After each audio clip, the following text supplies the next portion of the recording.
It's Drybear. For the longest time, Dead by Daylight has been making a name for itself by hosting some of the most iconic horror characters known to film, TV, and gaming. And while they now have an impressive repertoire of figures including the likes of Michael Myers, Leatherface, Freddy Krueger, Amanda from Saw, Ghostface, the Demogorgon, Resident Evil's Nemesis, Pinhead, Sadako the Ring Girl, Wesker, and most recently even the Xenomorph from the Alien franchise, there are still a few that have been long requested from the DBD community. But the day has finally come to make the impossible possible, as Behavior Interactive has taken the plunge to add the bloodthirsty doll Chucky as a playable killer character. To understand why this is such a big deal, you need to know how Dead by Daylight is played. So today, we're going to talk about just that. And of course, since I don't like leaving anyone in the dark, let's briefly cover it from the top. Dead by Daylight is essentially a game of cat and mouse wrapped in a bloody horror-themed aesthetic. 4 players make up the survivor team and must complete objectives while escaping the 1 player on the killer team. The killer is able to incapacitate survivor players, pick them up, and place them on a hook. Get hooked enough times and you're out. Now, to make a fun game of cat and mouse, you need a way for the cat to catch the mouse, and in Dead by Daylight, the killer moves faster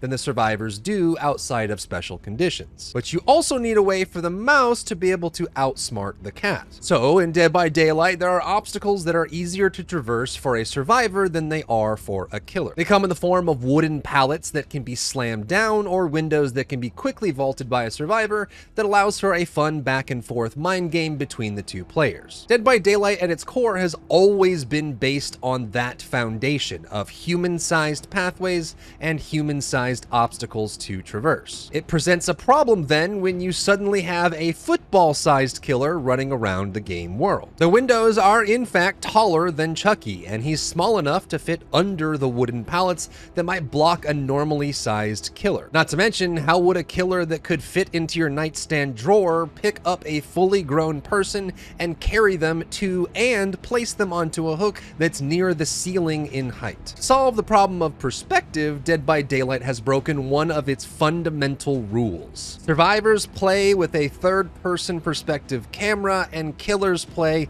with a first-person perspective camera. Much of the back and forth between them hinges on this very fact, meaning survivors can easily see around corners without revealing themselves, and it's also easier to quickly slip away from a killer since their camera perspective is more limited. But if you made Chucky sit in first-person perspective at his height, it would just be looking at ankles and weeds, so for the first time, Chucky is a killer character that plays in third person. He is quite possibly the hardest killer to spot visually, and is the only killer that can look around corners without revealing their character model. The camera height can now remain at a reasonable level, and the player playing Chucky can see what's in front of them now that they're in third person. And when it comes to obstacles, Chucky just does his best to get over them, and with some cheated animations that just fudge him into the right position. But this still doesn't solve the problem of picking up survivors and carrying them to a hook and placing them on it. How in the world is this little rat going to do that? To answer that, we need some light Chucky lore background. See, Chucky isn't just a doll, but a doll possessed by the soul of a vicious serial killer, who, as luck would have it, is in fact normal human size. Or at least he was. And another surprise, when picking up survivors and carrying them to a hook, the human visage of Chucky's previous form